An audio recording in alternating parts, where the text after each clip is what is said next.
Hablemos del martirio y de cómo lo es o debe serlo la vida del religioso, particularmente la de una hija de Teresa de Jesús, que ya muy niña lo deseaba con toda su alma, porque como veía los martirios que por Dios las santas pasaban, le parecía que compraban muy barato el ir a gozar de Dios, y escribe de sí misma que deseaba mucho morir así, o sea, que ansiaba el martirio desde su infancia, por gozar en breve de los grandes bienes que leía haber en el cielo. Cuánto bien le hizo a la Santa Madre. También le hizo mal, pero de eso se libró. El leer mucho desde niña. Es muy importante la lectura para la vida espiritual. Y sin formación, sin lección divina, sin lectura espiritual, se acaban enseguida las rentas. No se puede descuidar. Lo dice nuestro Padre San Juan de la Cruz. Buscad leyendo y abriros meditando. Pues bien, la Santa Madre leía muchas vidas de santos y quería imitarlos. Y allá que embarcó a su hermanito Rodrigo, como sabemos. Muchos años después, ya casi metida en sus 50, y en aquellos 5 años de su vida que fueron los más descansados de todos, dice ella, en el primer palomarcico de San José de Ávila, escribió para sus hijas El camino de perfección. En el capítulo 12 trata de cómo ha de tener en poco la vida el verdadero amador de Dios y la honra. Y empieza a enseñar a sus monjas sobre la importancia de hacer uno guerra contra sí mismo, y explica que cuando empieza a acostumbrarse el alma a contradecirse a ella misma, después le va costando cada vez menos, y hace un razonamiento muy claro y evidente. Las monjas hacemos lo más, que es dar la libertad por amor de Dios poniéndola en otro poder. Y pasan tantos trabajos, ayunos, silencio, encerramiento, servir el coro, que por mucho que nos queramos regalar es alguna vez. Y por ventura yo sola en muchos monasterios que he visto. Pues, ¿por qué nos hemos de detener en mortificar lo interior? Pues en esto está el ir todo esto otro muy más meritorio y perfecto, y después obrarlo con más suavidad y descanso. Esto se adquiere con ir, como he dicho, poco a poco, no haciendo nuestra voluntad y apetito aún en cosas menudas, hasta acabar de rendir el cuerpo al espíritu. O sea, viene a decir la Santa Madre, si hacéis lo más, ¿por qué no hacéis lo menos? Porque eso más no tendrá méritos sin lo menos. O sea, la clausura, los ayunos, la asistencia perpetua al coro, todo eso, si no contradecís vuestro natural y os negáis a vosotras mismas, no solamente es que no va meritorio ni perfecto, sino que cada vez resulta más enojoso y pesado. Mientras que si se contraría el alma a sí misma, todo se va obrando con más suavidad y descanso. Poco a poco hay que no hacer la propia voluntad y apetito, aun en cosas menudas. Y siguen más abajo. Torno a decir que está el todo o gran parte en perder cuidado de nosotros mismos y nuestro regalo, que quien de verdad comienza a servir al Señor, lo menos que le puede ofrecer es la vida. Si es verdadero religioso o verdadero orador, en su lenguaje significa alma de oración, no ha de pretender gozar regalos de Dios, no ha de volver las espaldas a desear morir por Él y pasar martirio. Pues ya no sabéis, hermanas, que la vida del buen religioso y que quiere ser de los allegados amigos de Dios es un largo martirio. Largo porque para comprarle a los que de presto los degollaban, puédese llamar largo, si se compara a un mártir que padece pocas horas o pocos minutos de martirio. La vida de una monja es un martirio mucho más largo, si efectivamente es un martirio. Y por eso termina diciendo: mostrémonos, que en su castellano significa acostumbrémonos, a contradecir en todo vuestra voluntad, que si traéis cuidado, como he dicho, sin saber cómo, poco a poco, os hallaréis en la cumbre. Qué bonito es encontrar un alma así. Un alma, y desgraciadamente son tan pocas, que en todo se va negando a sí misma. Entonces ve uno avanzar esa alma, como dice la Santa Madre en otro lugar, en 6 meses o un año, más que otras en 30 o 60. Porque todo está aquí. El que quiera seguirme, niéguese a sí mismo, tome su cruz de cada día, no esa grande que se pinta en su imaginación y que llegará un año de estos, no, sino la cruz de cada día y sígame. Entonces, poco a poco, dice la Santa Madre, de una manera suave, se hallará en la cumbre. Qué gran rigor parece decir no nos hagamos placer en nada. Como no se dice qué gustos y deleites trae consigo esta contradicción y lo que se gana con ella.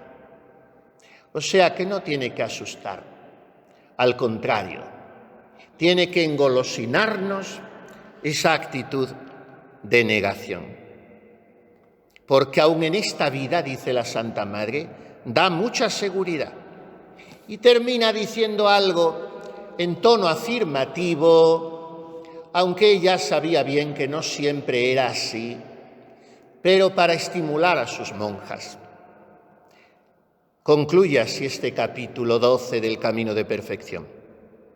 Aquí, como todas lo usáis, o sea, como todas hacéis esto, de negaros a vosotras mismas, de no daros placer, de no atender a vuestro gusto, de renunciaros, como todas lo hacéis, estáse lo más hecho. Unas a otras se despiertan y ayudan. En esto ha cada una procurar ir adelante de las otras. Esta es la vida de un convento santo, que no es lo mismo que decir observante. Puede haber mucha observancia y poca blandura evangélica, poca caridad fraterna, poco cariño y poca humildad. Tiene que haber, sí, observancia regular, pero sobre todo deseos de una vida profundamente evangélica.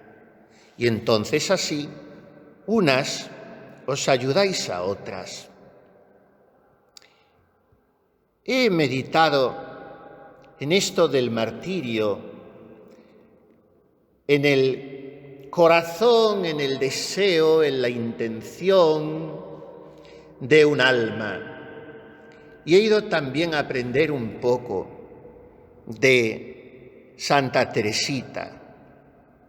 Y entonces dice que cuando Dios da a un alma deseos de martirio, se lo dice a su hermana María del Sagrado Corazón, en la carta que le escribió en respuesta a la que le había escrito su hermana, asombrada por el manuscrito B de la Historia de un alma, Y le dice Teresita: no os asombréis tanto de los deseos que Dios me da. Es verdad que son un consuelo, pero esos deseos míos de martirio no son nada. No son ellos los que me dan la confianza ilimitada que siento en mi corazón. Esos deseos de martirio para mí son un consuelo que Jesús concede a veces a las almas débiles como la mía, y de estas almas hay muchas. Pero si Dios no da ese consuelo, también es una gracia. Acuérdate de lo que nos decía el Padre. El Padre era aquel jesuita que las dirigió a todas las hermanas, el Padre Pichón, que después se fue de misionero a Canadá. Teresita le escribía una carta por mes y él no le contestaba casi nunca porque no tenía tiempo. Pero ella recordaba muy bien lo que les había enseñado y lo dice a su hermana. Acuérdate de aquellas palabras del Padre. Los mártires sufrieron con alegría y el Rey de los mártires sufrió con tristeza. Entonces los deseos de martirio no son la señal del amor. ¿Sabes lo que le agrada a Jesús de verdad en mi pobre alma? No que yo desee el martirio, sino que yo ame mi pequeñez y mi pobreza, porque ese es mi único tesoro. Entonces, si tú deseas sentir alegría o atractivo por el sufrimiento, lo que buscas es tu propio consuelo, pues cuando se ama una cosa desaparece el dolor. Te aseguro que si fuéramos al martirio las dos juntas con las disposiciones que hoy tenemos, tú que no lo deseas tendrías un gran mérito y yo que lo deseo no tendría ninguno, a no ser que Jesús tuviese a bien cambiar mis disposiciones. Por eso no hemos de apoyarnos tanto, hermanas, en la sensibilidad, sino desear el martirio con nuestra vida más que con nuestros pensamientos.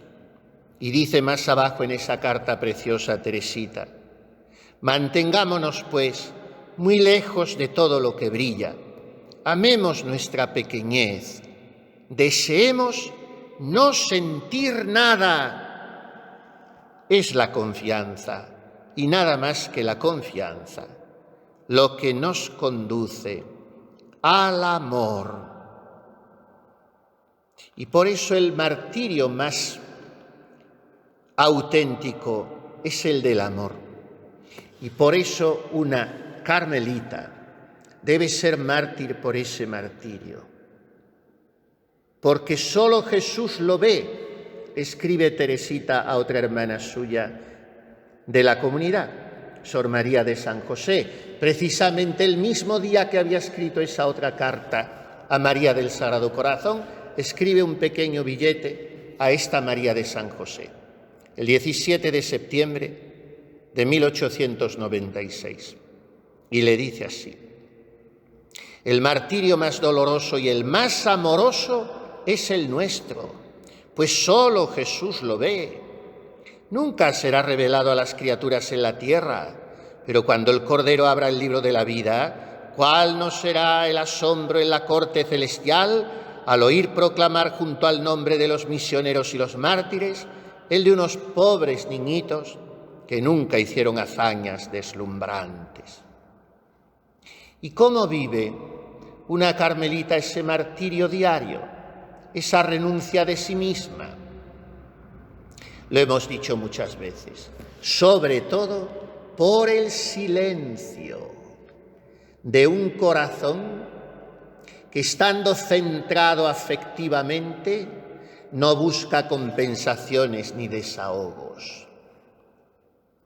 Cuando le faltaba un mes y medio para morir, ya en su lecho de la enfermería del Carmelo,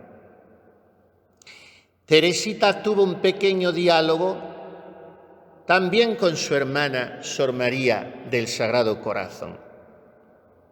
Y ésta le preguntó: la hermana mayor de todas, a la más pequeña, a la que tenía casi por directora espiritual. Y pensando en que Teresita iba a faltar y ya no le podría consultar alguna cosa, le dijo: ¿ya no podré yo desahogarme con la Madre Inés de Jesús? Y le contesta a Teresita: solo tendríais que hacerlo en el caso en que ella, y no vos, ella tenga necesidad de consuelo. Vos no debéis hablarle nunca buscando vuestro consuelo, mientras ella no sea priora. Os aseguro que esto es lo que yo he hecho siempre. Claro, por eso fue santa, porque guardó el silencio, porque no fue buscando desahogos de una adolescente inmadura que está siempre con heridas en su afectividad o en su amor propio. Vivió el silencio. Y termina diciéndole a su hermana: yo creo que dominar así los deseos de desahogarse, esto es precisamente lo que convierte la vida religiosa en un martirio. Sin ello, sería una vida fácil y sin méritos. ¡Qué alma tan grande y tan hermosa la de esta niña, que cuando tenía solo 17 años había escrito un billete para colocarlo sobre su pecho en el momento de hacer su profesión, y en él había pedido: Jesús mío, que yo muera mártir por ti, con el martirio del corazón o con el del cuerpo, o mejor con los dos. Y continúa como queriendo explicar cómo podrá ser mártir en un convento. Concédeme cumplir mis votos con toda perfección y hazme comprender cómo debe ser una esposa tuya. Haz que nunca sea yo una carga para la comunidad, sino que nadie se ocupe de mí, que me vea pisada y olvidada como un granito de arena tuyo, Jesús. Haz que yo salve muchas almas. Perdóname si digo cosas que no debiera decir. Solo quiero alegrarte y consolarte. Y 5 años después, cuando el Señor le revela que la quiere como víctima de holocausto para desbordar en ella las oleadas de ternura infinita que hay en su corazón, y ella escribe el acto de ofrenda al amor misericordioso, en esa oración preciosa dice así: yo me ofrezco como víctima de holocausto a tu amor misericordioso y te suplico que me consumas sin cesar, haciendo que se desborden sobre mi alma las olas de ternura infinita que se encierran en ti, y que de esa manera llegue yo a ser mártir de tu amor, Dios mío. Que ese martirio, después de haberme preparado para comparecer delante de ti, me haga por fin morir, y que mi alma se lance sin demora al eterno abrazo de tu amor misericordioso. Este es el martirio, el del amor, el de la negación, el del sacrificio, el del silencio, el de los 7 candados sobre un corazón virgen que no se derrama para buscar consuelos de criaturas. El martirio de la vida interior y oculta, cuya santidad no conoce más que Dios. Ese es el martirio de un alma verdaderamente contemplativa, y ese martirio, ha dicho la Santa Madre Teresa, es más largo que el de los mártires. La vida del religioso es un prolongado martirio. Ojalá hoy la vida religiosa, expresase hoy en la Iglesia esta pureza evangélica, la luminosidad de la cruz, que es la negación constante, pero dicho así, pudiera asustar. Sin embargo, como nos ha dicho Teresa de Jesús, cuando se miran sus frutos, no asusta, sino que ensancha el corazón y produce deleite, porque los frutos son almas santas, monjas carmelitas santas, conventos santos, y por eso sacerdotes santos, misioneros santos, vocaciones.